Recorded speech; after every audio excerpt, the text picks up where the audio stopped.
আমার চিরাচরিত স্টাইল অনুযায়ী আপনাদের বিরক্ত করব না, বারবার বাজে বাক্য আলাপ করেও আমি আপনাদের মূল্যবান সময় করব না নষ্ট। দীর্ঘ রাত পর্যন্ত কথা বলে এই প্রচন্ড গরমের ভিতরে কাজের সময় আপনাদেরকেও আমি দেব না বেশি কষ্ট। 1 থেকে সোয়া ঘন্টা আলোচনা চলবে, কথা একদম স্পষ্ট। ততক্ষণ পর্যন্ত থাকা যাবে তো?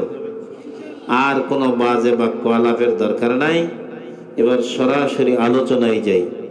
আল্লাহ তাআলা ডাক দিয়ে বলেন, আলহামদুলিল্লাহি রাব্বিল আলামিন। কি আল্লাহু আকবার বলতে ভয় লাগে? জবান খুলে বলেন আল্লাহু আকবার। এই নবীর উম্মত, আল্লাহু আকবার জোরে বলা সুন্নাত। আল্লাহু আকবার, আরেকটু জোরে বলেন আল্লাহু আকবার। হয় নাই? জীবনের শ্রেষ্ঠ আওয়াজ দিয়ে বলেন আল্লাহু আকবার। আজানে আল্লাহু আকবার ধীরে না জোরে? আওয়াজ শুনে তো আমারই মাথা ঘোরে, আমি কোটে আনবারে। আল্লাহু আকবার আজানে জোরে না ধীরে? ইকামতে আল্লাহু আকবার ধীরে না জোরে? নামাজে আল্লাহু আকবার ধীরে না জোরে? জানাজায় আল্লাহু আকবার ধীরে না জোরে? মনে রাখবেন, আল্লাহু আকবার যে যত দিতে পারে তার ঈমানের স্পিরিট তত বাড়ে, তত বাড়ে, তত বাড়ে। मोमिन की शमशीर अल्लाहु अकबर, मोमिन की तकरीर अल्लाहु अकबर, मोमिन की तहरीर अल्लाहु अकबर, नाराए तकबीर, नाराए तकबीर। এই আল্লাহু আকবারের আওয়াজ দিয়া গৌর গোবিন্দের রাস তক্ত পর্যন্ত ভেঙে টুকরো টুকরো হয়ে গেছিল। আল্লাহু আকবার বলেন। আল্লাহু আকবার বলতে যাদের লাগবে কষ্ট, বুঝতে হবে এরা মুনাফিক, এদের কলিজা হয়ে গেছে নষ্ট। কথা একদম স্পষ্ট।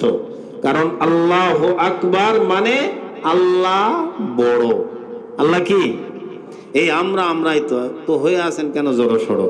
একটু কথা বলেন। আল্লাহু আকবার মানে আল্লাহ বড়। আচ্ছা বলেন, আমরা সবাই মিলে যদি আল্লাহকে বড় বলে ডাক দেই, আল্লাহ কি 1 ইঞ্চি বড় হবে? আরো ধীরে বলেন, আওয়াজ সামিয়ানার বাইরে যেতে পারে তো।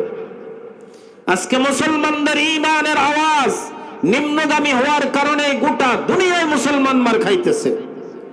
আজকের দুনিয়ায় লাঞ্ছিত, বঞ্চিত, শোষিত, নির্যাতিত, নিপীড়িত, নিগৃহীত এর একমাত্র কারণ হলো অলস জাতি হয়ে গেছি আমরা।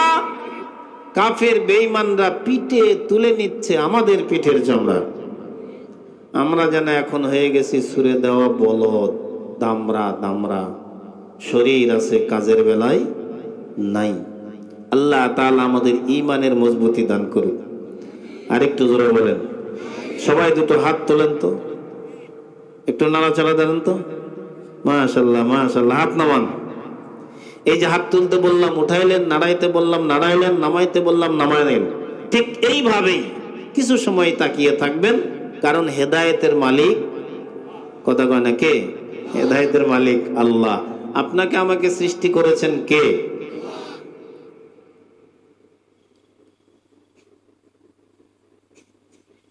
দিন রাত 24 ঘন্টার ভিতরে 5 ওয়াক্ত নামাজ আমরা পড়ি না পড়ি, অলসতায়, দুর্বলতায়, শয়তানের ধোঁকায়, এটা ভিন্ন কথা।